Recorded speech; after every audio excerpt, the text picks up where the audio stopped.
ہو۔ ناظرین، دنیا میں ہمیشہ سے ہی رابطوں کا سلسلہ جاری و ساری رہا ہے۔ پہلے دور کے اندر رابطے کرنا بہت مشکل ہوتے تھے۔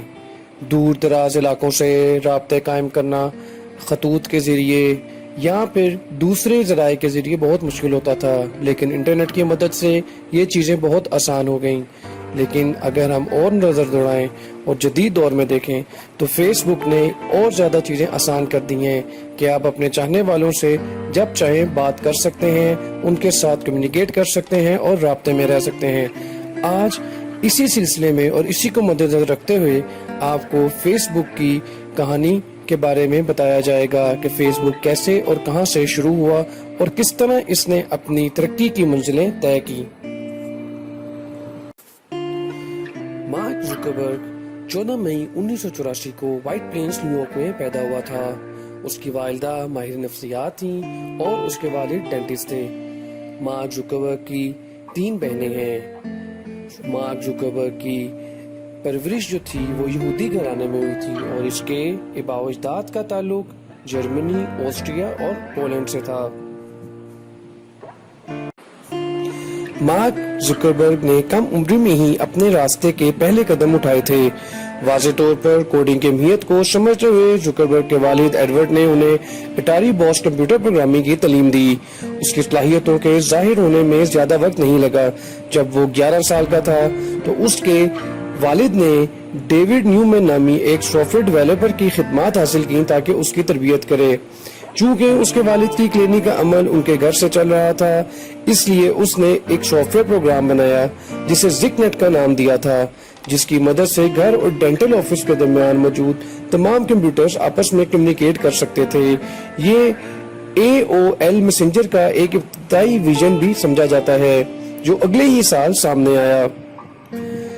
فلپس ایکسٹر اکیڈمی، جو ایک ایلیٹ بورڈنگ سکول تھا، میں اس نے تعلیم حاصل کرنے کے دوران تخلیقی کام کرنے کی مہم کا عمل بھی ختم نہیں ہوا تھا۔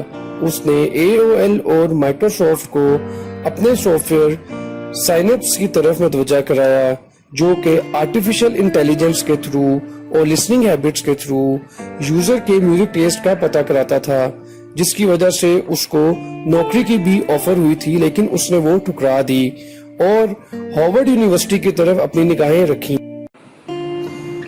دنیا کی 2 سب سے بڑی ٹیک کمپنیوں کو مسترد کرنے کے بعد زکربرگ نے 2002 میں ہارورڈ کا سفر شروع کیا۔ زکربرگ اکتوبر 2003 میں اپنا پہلا بڑا تنازع کھینچتا ہے۔ اس نے ایک ایسی ویب سائٹ بنائی جس کو اس نے فیس میش کا نام دیا، جو کہ طالب علموں کو ان کی اٹریکٹیونیس کی بنا پہ رینکنگ کی اجازت دیتی تھی۔ اس کے لیے اس نے بغیر اجازت کے طلبہ کی تصویریں اس ویب سائٹ پہ ڈالیں، جس کی وجہ سے اس کو ہارورڈ کے بورڈ میں پیش کیا گیا۔ حیرت کی بات یہ ہے کہ اس کو کچھ ہی گھنٹوں میں 22,000 ویوز بھی ملے تھے، لیکن کچھ ہی دنوں میں یہ ویب سائٹ بند ہو گئی تھی۔ عوامی معذرت کے بعد ہارورڈ بورڈ نے جو اس کے سامنے یہ پیش ہوا تھا، اس نے اس کو ہارورڈ میں رہنے کی اجازت دے دی۔ اب اس نے اپنے اگلے پروجیکٹ پر نگاہیں ڈال لی تھی۔ فروری 2004 میں دی فیس بک لانچ ہوا۔ نام تھوڑا سا مختلف تھا۔ اس میں ایک پروفائل تھا جہاں آپ فوٹو لوڈ کر سکتے ہیں، اپنی دلچسپیاں بانٹ سکتے ہیں اور دوسرے لوگوں سے رابطہ کر سکتے ہیں۔ اس نے آپ 13 ہفتوں کو نیٹ ورک کے تصور کی پیشکش کی تھی۔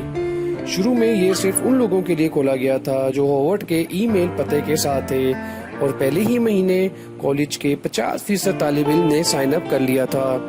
زکربرگ نے اس سے پہلے ساتھی طلبہ کیمرون اور ٹیلر اور دیویا نریندر کے ساتھ ملتے جلتے منصوبے پر کام کیا تھا۔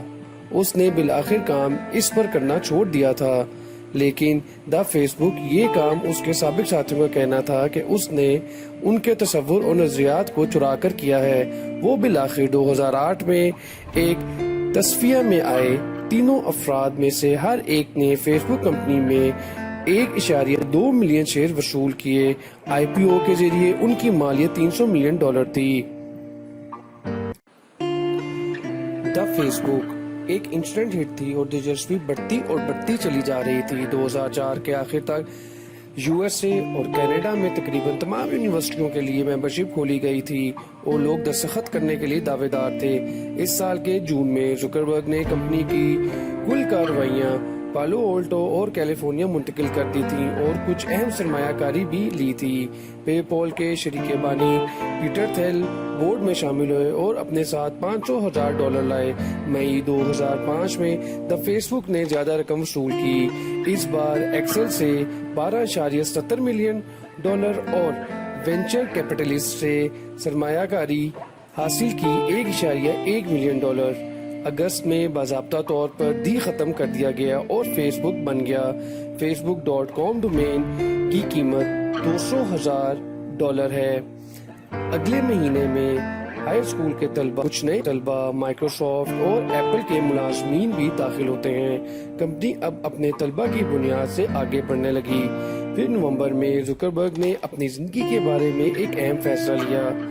ہارورڈ سے سیمسٹر اتارنے کے بعد اس نے اعلان کیا کہ وہ مکمل طور پر رخصت ہو رہا ہے، کچھ نئے ملازمین کی خدمات حاصل کرنے کے لیے مختصر طور پر واپس جا رہا ہے۔ اب سرمایہ کاری اور بڑھتی ہوئی رکنیت کے بعد زکربرگ اپنے پروگرامر کے بجائے بطور CEO کمپنی چلانے کے لیے خود کو مکمل طور پر تیار کر بیٹھا تھا۔ ابھی ستمبر 2006 پورا نہیں ہوا تھا جب پلیٹ فارم ہر ایک کے لیے کھول دیا گیا تھا، جس میں 13 سال سے زیادہ یا 13 سال تک کے افراد ای میل ایڈریس کسی بھی کمپنی کا بنا کر فیس بک کی رسائی حاصل کر سکتے تھے۔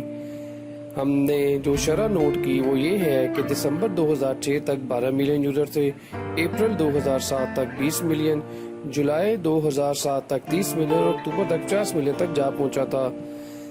مئی 2007 میں فیس بک نے اپنا مارکیٹ کھول دیا تھا جسے صارفین کو مصنوعات اور خدمات فروخت کرنے کے لیے کلاسیفائڈ پوسٹ کرنے کی سہولت ملتی تھی۔ اس کے ذریعے وہ اپنے بزنسز کو پروموٹ بھی کر سکتے تھے اور اس کی وجہ سے 100,000 بزنس مین نے اس کے اوپر اپنا اکاؤنٹ بنایا تھا۔ اس کے بعد 2008 میں فیس بک نے میسنجر انٹروڈیوس کروایا تھا جس سے آپ کسی کو سے بھی چیٹ کر سکتے ہیں اور اپنی اپلیکیشنز بھی بنائی تھیں۔ اسی کے ساتھ وال کا سسٹم بھی شروع کیا تھا کہ جو بھی وال پہ لکھے گا وہ بھی سامنے آئے گا اور اس کو بھی لوگ دیکھ سکتے ہیں۔